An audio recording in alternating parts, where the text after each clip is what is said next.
त्याचं प्रेझेंटेशन मी घेतलेलं आहे।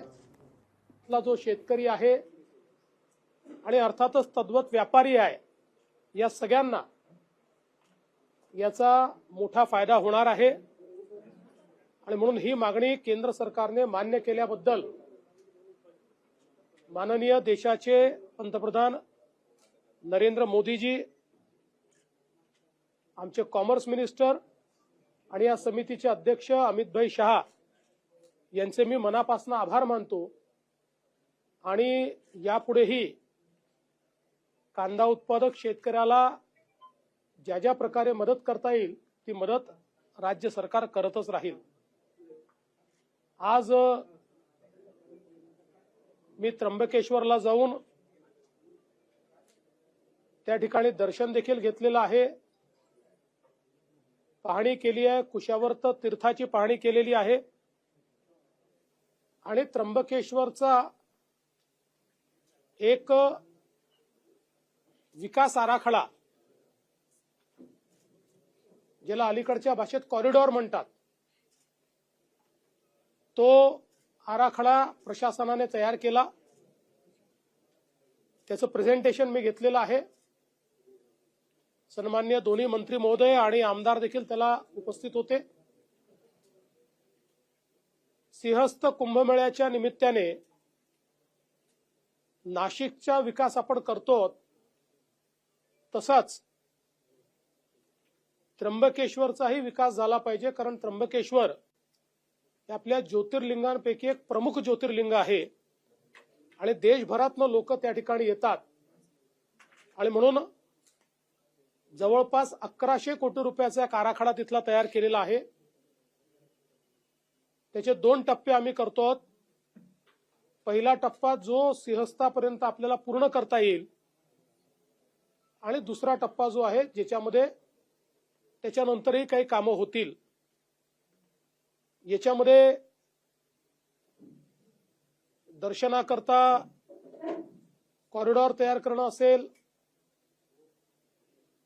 पार्किंगची व्यवस्था असेल, त्या ठिकाणी शौचालयांची व्यवस्था असेल,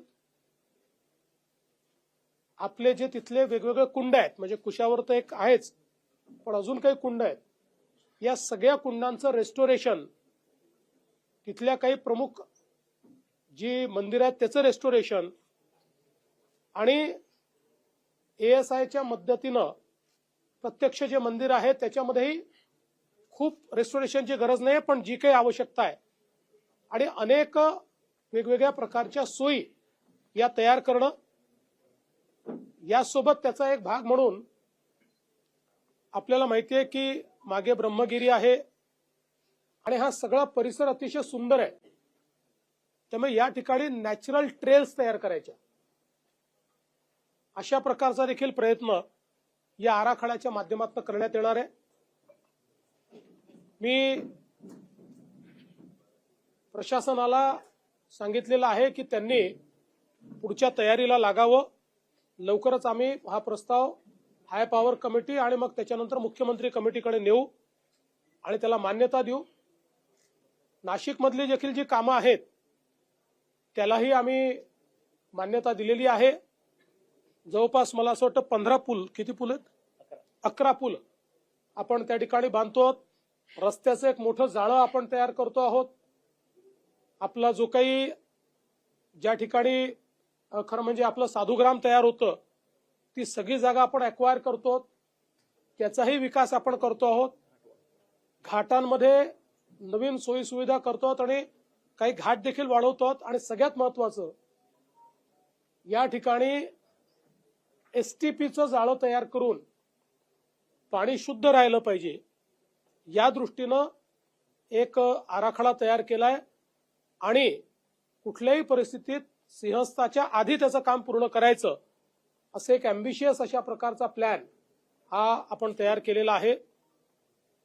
एकूणच जर आपण बघितलं तर खूप मोठ्या प्रमाणात या सगळ्या कामाला निधी लागणार आहे, पण आम्ही राज्य सरकार म्हणून, मी असेल, आमचे शिंदे साहेब असतील किंवा अजितदादा असतील, आम्ही तिघांनी हा निर्णय घेतलाय की याला कुठल्याही निधीची कमतरता पडू द्यायची नाही त्यामुळे त्याला आवश्यक तो सगळा निधी हा आम्ही उपलब्ध करून देणार आहोत. सगळ्यात वॉर फुटिंगवर एक विषय जो येतोय तो म्हणजे गोदावरीच्या प्रदूषणाचा. कारण शहरातलं सिवेजचं जे पाणी आहे ते थेट गोदावरीत जात आहे. त्या अनुषंगानं खूप महत्वाचं. म्हणूनच सगळ्यात पहिल्यांदा तेच काम हातामध्ये घेतलेलं आहे. त्याच्यामध्ये RFQ ऑलरेडी झालेला आहे.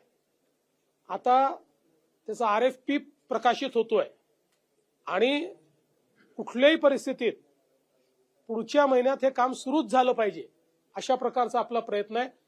ज्याच्यामुळे मध्ये केवळ आपण जे पाणी कॅप्चर करतोय तेच नाही तर 24 नाल्यांचं पाणी देखील कॅप्चर करून तेही STP पर्यंत नेण्याचा प्लॅन आपण तयार केलेला आहे. त्यामुळे एकूणच एक समग्र अशा प्रकारचा प्लॅन आपण तयार केलेला आहे. जवळपास त्यालाच आपल्याला 1200 कोटी रुपये लागणार आहे. त्र्यंबकचे साधू महंतांनी मागणी केली की उत्तर प्रदेशप्रमाणे तुम्हीच पूर्ण जबाबदारी घ्या.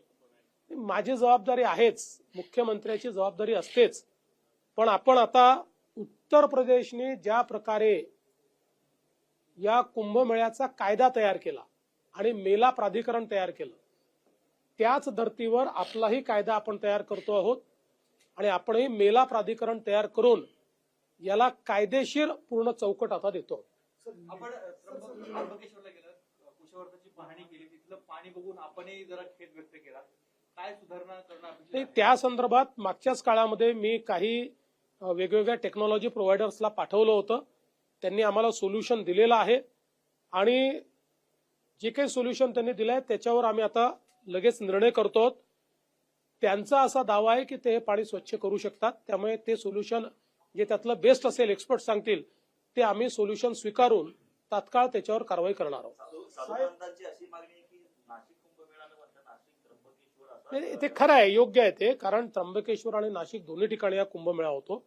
आपण नाशिक याकरता म्हणतो की नाशिक लोकांना अधिक माहिती आहे, पण त्र्यंबकेश्वरचं महत्व हे अनन्यसाधारण आहे. नाशिकचंही आहे पण त्र्यंबकेश्वरचं अनन्यसाधारण महत्व आहे. कारण ब्रह्मा विष्णू महेश तिघही एकत्रित असलेलं जे शिवलिंग आहे ते त्र्यंबकेश्वरला आहे. म्हणून आपल्या संपूर्ण आध्यात्मिक व्यवस्थेमध्ये त्र्यंबकेश्वरचं दर्जा फार वरचा आहे आणि म्हणून जरूर त्याला जी काही त्यांनी मागणी केली आहे ती आम्ही मान्य करू.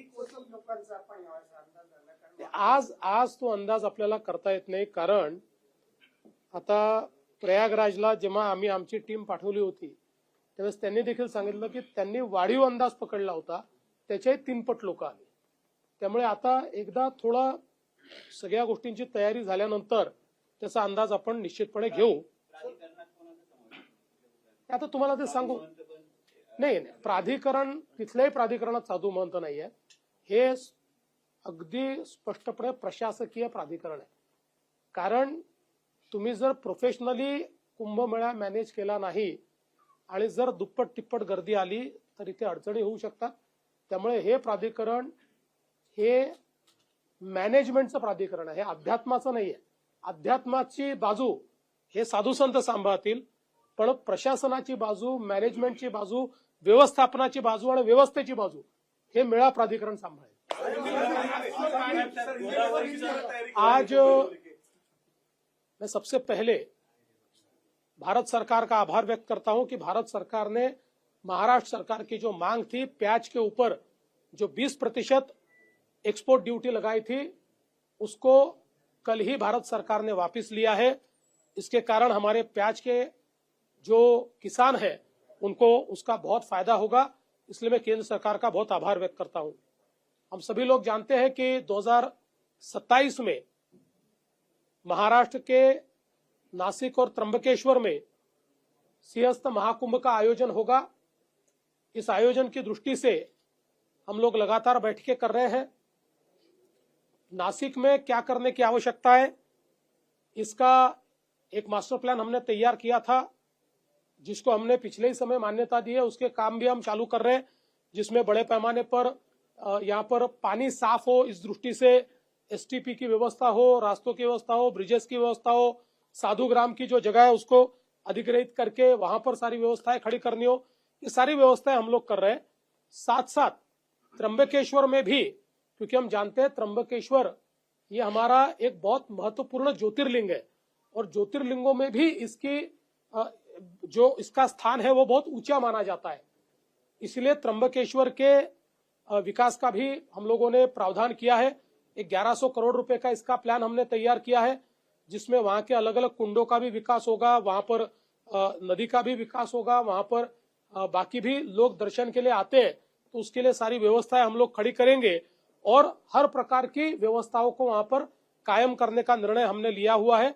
और इस काम को हम लोग 2 हिस्सों में बांटेंगे। एक जो 2027 तक हमको कंप्लीट करना है और दूसरा हिस्सा 2028-29 तक कंप्लीट होगा। तो इस दृष्टि से ये सारे प्लान्स को हमने तैयार किया है। हम लोग ये मानते हैं कि जिस प्रकार से प्रयागराज में जो प्लानिंग हुआ था उससे ज्यादा लोग वहां पर आए, वैसे ही अपेक्षित है कि यहाँ पर भी ज्यादा लोग आएंगे। इसलिए हम लोगों ने अब यहाँ पर मेला प्राधिकरण का कानून बनाने का तय किया है। वो कानून जल्दी हम लोग, अगर संभव होगा तो इसी असेंबली में हम लोग उसको लाना।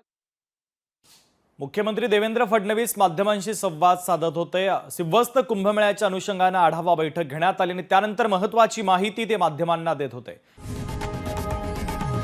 लोकशाही मराठी ऐका, पहा, जागरूक रहा।